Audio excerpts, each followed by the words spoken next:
अस्सलाम वालेकुम। Class 9th arts exercise number क्या है?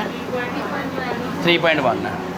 3 चैप्टर सारा डिपेंड करता है सेल पे, परचेज पे, प्रॉफिट पे और लॉस पे। समझ आ गई? सेल, परचेज, प्रॉफिट और लॉस। मैडम अभी जो बता रहा हूँ ना, अगर आप मेरी इन बातों को सुन लिया ना, आपको बुक की ज़रूरत नहीं पड़ेगी उसके बाद। ये पूरा चैप्टर विदाउट बुक आप समझ सकती हैं इस टाइम यहाँ पे। ठीक है? एक चीज़ होती है जो आप बेचते हैं, ये डस्टर है, ठीक है, मैंने ये 9 रुपये का ख़रीदा है, इसे मैं कितने का बेचूँगा? मेरी मर्ज़ी। मैं इसे 20 का बेचूँ और आप मतलब वो तो चोर है, गड्ढा महंगा देता है। समझ आ रही है? मार्केट 6 रुपये का है, हर दुकान पे 6 का बिक रहा होता है। अभी नोट किया कि नहीं नोट किया? ये पेप्सी की बोतल अगर 30 की है तो तमाम 30 की देते हैं कि 35 की देते हैं? अगर साथ ही दुकान से जूस 25 का मिल रहा है तो ये वाली दुकान 30 का देता है कि ये 25 का देता है? ये बात मैं कर रहा हूँ आपको। लेज़ 10 का पैकेट है, 20 का पैकेट है, 20 के सब देते हैं कि कोई 25 का, कोई 20 का, कोई 30 का। हाँ, मोटरवे पे जाओ तो महंगा है, ठीक है। स्कूल या कॉलेजेस की कैंटीन में जाओ, वो लूटते हैं, उनकी बात और है, इसे उन्हें चोर भी कहते हैं।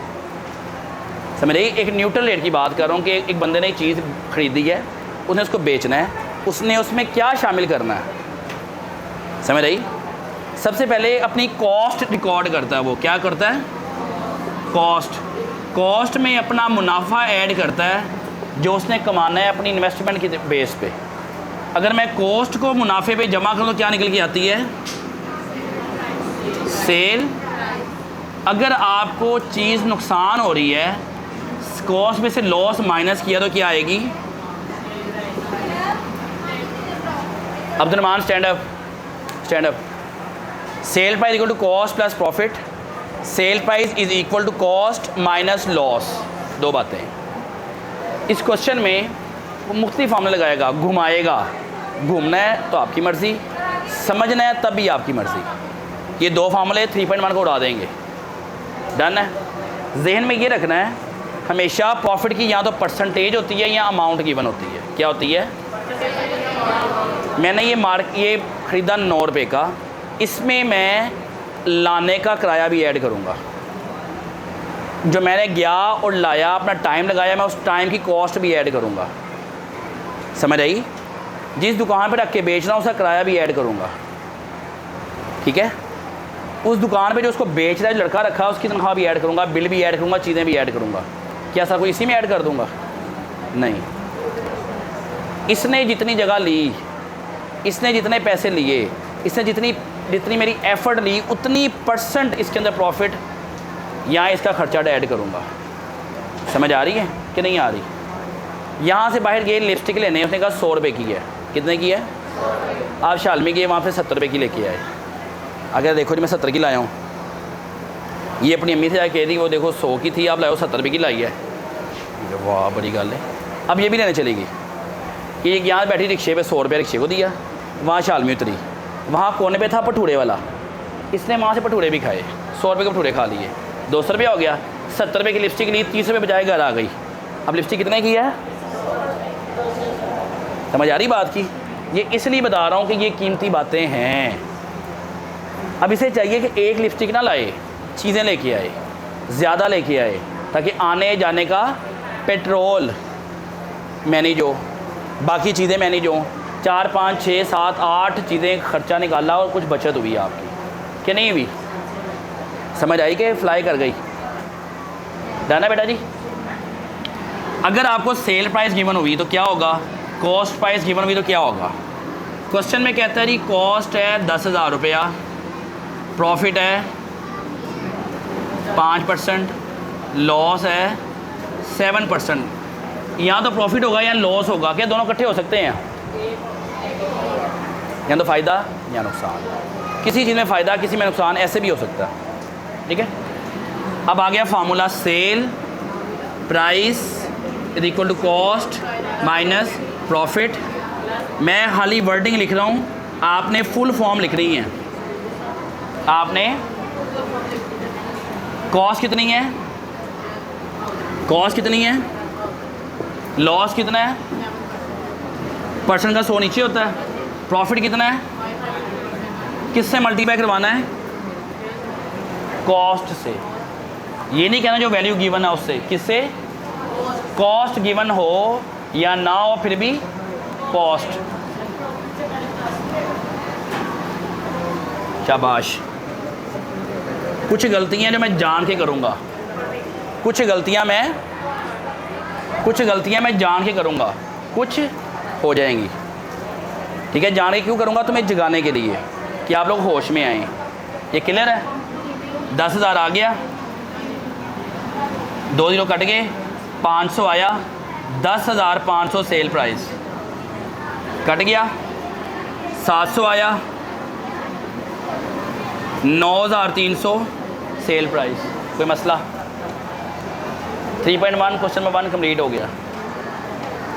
अगर वो कहता है 2.5% है तो क्या होता था, 2 to the 4, 4 + 1 5, 5/2% का मतलब है 100 नीचे, तो 5/200 हो जाना था। तो यहाँ पे क्या था, 5/, ऐसा क्वेश्चन नहीं पाया जाएगा। वो भी किधर हो गया। अब आ जाए, अगर वो कहता, इसके नीचे करूँ, ये आता नज़र,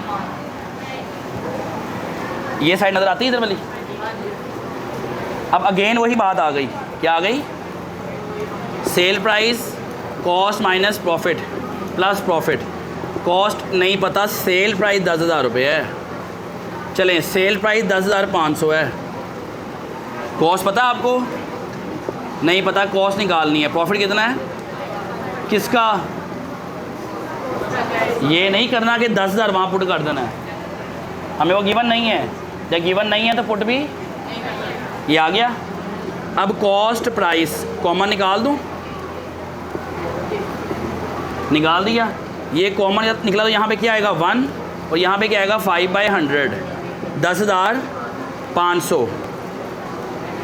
ये एलसीएम लेना आता है कि नहीं आता, नीचे कुछ ना हो तो 1 होता है।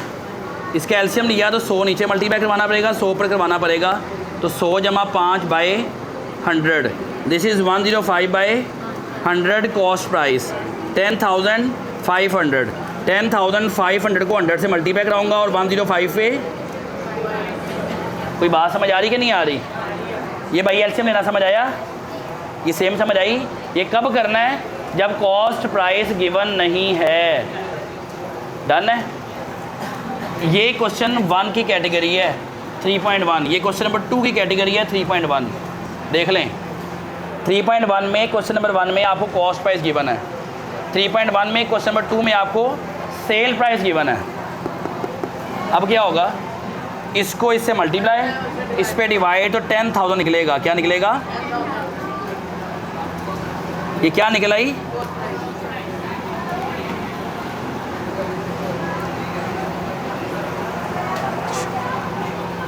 इतना आ रहा है, ये साइड आ रही है, इधर आता है। कटिंग होने के बाद 100 को 100 से मल्टीप्लाई करवाया तो क्या आता है 10,000 कॉस्ट प्राइस। मैंने बताया ये कॉस्ट प्राइस और ये कॉस्ट में 10 आ गई। मैंने इसी क्वेश्चन के आंसर को पकड़ा था और वापस जाके दिखाया कि कॉस्ट प्राइस 10 जो असल थी निकल आई।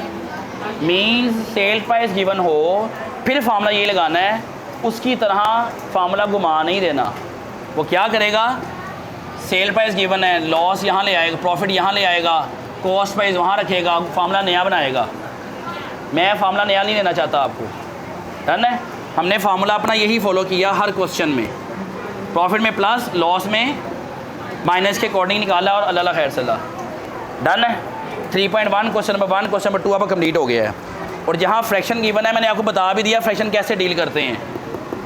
ये कौन सी फ्रैक्शन है, क्लैपिंग हो जी इसके लिए। कौन सी फ्रैक्शन है, मिक्स्ड फ्रैक्शन के, मिक्स की हुई है। एक है प्रॉपर फ्रैक्शन, वो कौन सी होती है, वेल डन, वेल डन। जिसके ऊपर छोटा नीचे भरा हो तो ये क्या है, प्रॉपर फ्रैक्शन। जिसके ऊपर भरा हो नीचे छोटा हो, क्योंकि अभी देखो सॉल्व होना है, ये प्रॉपर नहीं है तो इम्प्रॉपर है। और जो मिक्स्ड है वो क्या होगी, ठीक है। और जो इम्प्रॉपर होती है ना उसमें से मिक्स बनता है, प्रॉपर में से मिक्स नहीं बनता, ये भी याद रखना। ये ऑब्जेक्टिव आ सकती है आपको, ये नहीं है बुक में जो क्वेश्चन नजर आया वही आना है, घुमा के आना है, फिर आपने कहना क्वेश्चन समझ नहीं है कि आया क्या हुआ। लास्ट में कुछ बच्चे थे याद है, वो टेस्ट देने का मकसद ये कि 30% पेपर आपको कॉन्सेप्चुअल आना ना, आपने कैसे डील करना उसको। डन है, मतलब लेक्चर में हाजिर रहना है। ये नहीं कहना कि हफ्ता छुट्टी करने के बाद 2 दिन आ जाओ जी गुजारा हो जाएगा, गुजारा तो हो जाएगा लेकिन नंबर नहीं आएंगे। ठीक है जी, थैंक यू।